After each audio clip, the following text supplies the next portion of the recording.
हम रखते हैं अपराधियों पर पैनी नजर, सनसनी नहीं सच्ची खबर, सिर्फ खबर। अगर आपके आसपास अपराध हो रहा है और आप आंख मूंद कर सो रहे हैं तो जगिए, क्योंकि अगला शिकार आप हो सकते हैं। जी हां, हमारा मकसद है आपको सचेत करना, अपराध से, अपराधियों से।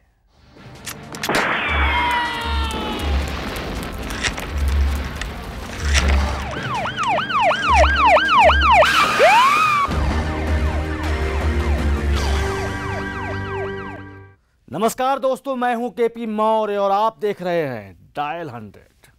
कहीं हथियार, कहीं चंदन की लकड़ी, तो कहीं अन्य तस्करी का सामान। गुरुवार को अलग अलग राज्यों में तस्करी का सामान बरामद किया गया है। हरियाणा के फरीदाबाद में चंदन की तस्करी कर रहे दो लोग, भारत पाकिस्तान सीमा पर हथियार ले जा रही एक महिला और भारत नेपाल सीमा पर तस्करी का सामान ले जा रहा एक बाइक सवार कानून की गिरफ्त में है।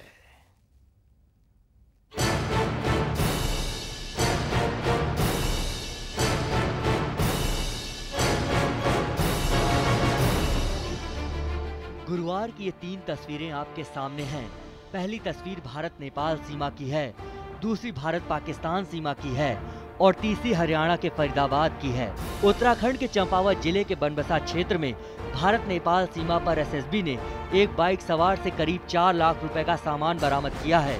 बाइक सवार को कब्जे में लेकर बरामद किए गए सामान को कस्टम विभाग के हवाले कर दिया गया है। एसएसबी द्वारा एक आदमी और उसके साथ मोटरसाइकिल, साथ में कुछ जो है ये कंप्यूटर के जो है वो थे, क्या बोलते हैं उसको, पेन ड्राइव और जो है बैटरी, ये जो है सीज किया हुआ मिला है। पार्टी का जो है बयान दिया जा रहा है और एसएसबी की तरफ से उसकी वैल्यू जो है 4 लाख रुपए जो है लगाई गई है। भारत नेपाल बॉर्डर पर आए दिन ही एसएसबी तस्करी का सामान पकड़ती है। कोई भी सामान कस्टम चौकी से होकर ही एसएसबी चौकी से गुजरता है, लेकिन अक्सर ही देखने में आता है कि तस्करी का सामान पकड़ने में कस्टम विभाग सुस्त रहता है। पंजाब के अमृतसर में भारत पाकिस्तान सीमा पर बने अटारी स्टेशन पर कस्टम विभाग के अधिकारियों ने चेकिंग के दौरान एक महिला से चाइना मेड 30 बोर की पिस्तौल, 10 कारतूस और 2 मैगजीन बरामद किया है। महिला उत्तर प्रदेश की रहने वाली है, उसे रिमांड पर लेकर पूछताछ की जा रही है।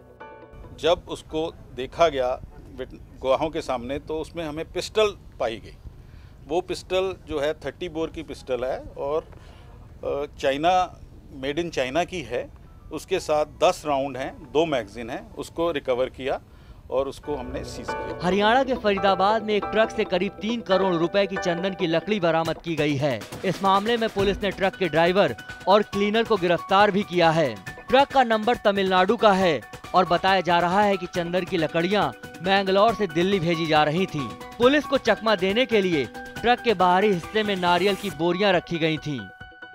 तमिलनाडु नंबर की गाड़ी थी और ये आइसर कैंटर था, उसके अंदर चंदन होने की इन्फॉर्मेशन थी, जिसके ऊपर नारियल के थैले थे, केमिकल वगैरह लगा हुआ था, जिससे क्योंकि चंदन की लकड़ी काफ़ी खुशबू देती है और इसके ऊपर जो केमिकल लगा हुआ था और 6 टन एक लार्ज क्वांटिटी है जो ट्रक में लेके आ रहे हैं, तो उसकी खुशबू ना बाहर निकले, तो इसलिए शायद उसके ऊपर केमिकल लगाकर उसकी खुशबू को छुपाया गया। करोड़ों रुपए की चंदन की लकड़ी बरामद करने के बाद अब पुलिस के लिए बड़ी चुनौती ड्राइवर और क्लीनर को गिरफ्तार करने की है, क्योंकि कई बार बड़े अपराध की छोटी मछलियां तो गिरफ्त में आ जाती हैं, लेकिन बड़ी मछलियां बच निकलती हैं।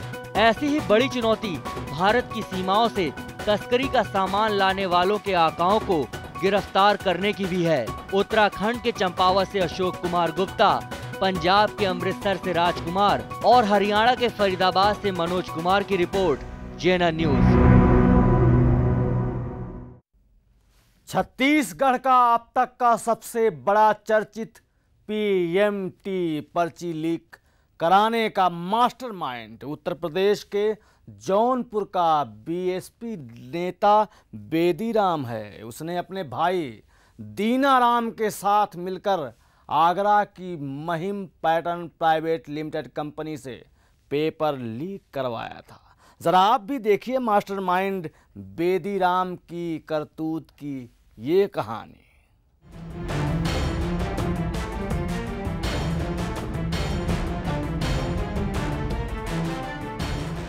पुलिस के शिकंजे में खड़े इस शख्स का नाम बेदीराम है। इस पर पीएमटी के पर्चे को लीक कराने का आरोप लगा है। ये जनाब बीएसपी से साल 2007 में जिला पंचायत सदस्य का चुनाव भी लड़ चुके हैं।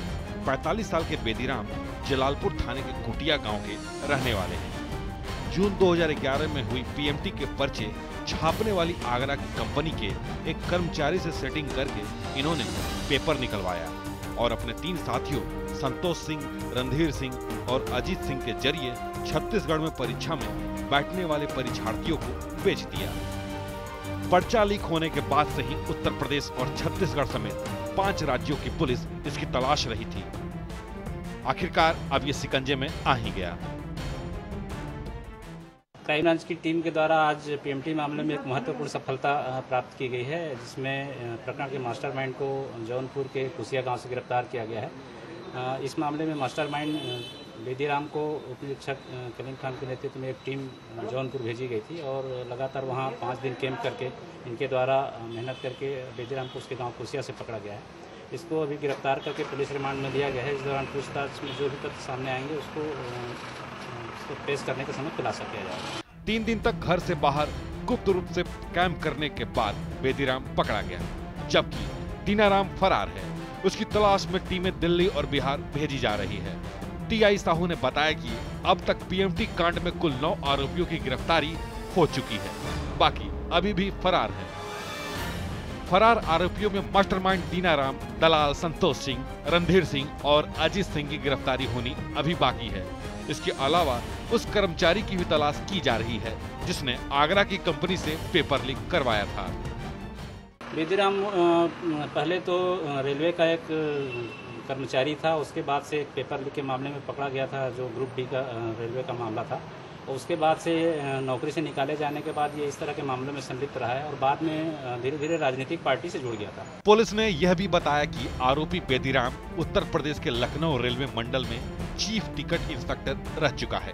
उसने 2006 में लखनऊ की रेलवे ग्रुप डी परीक्षा का पर्चा भी लीक करवाया था, जिसका पता लगने के बाद रेलवे ने बेदीराम को नौकरी से बर्खास्त कर दिया था, लेकिन वो तब भी नहीं माना। इसके बाद उसने जयपुर में 2009 में हुई रेलवे की प्रमोशन परीक्षा का पेपर भी लीक करवाया।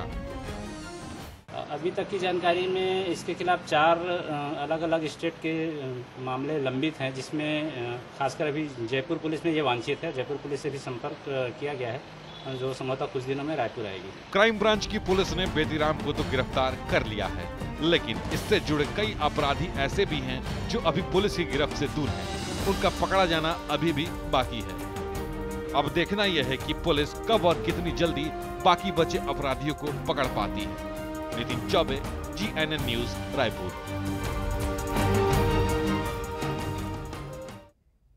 डायल 100 में अभी एक छोटा सा अंतराल, लेकिन बाकी है अभी जुर्म की दुनिया का हाल। कहीं जाइएगा नहीं।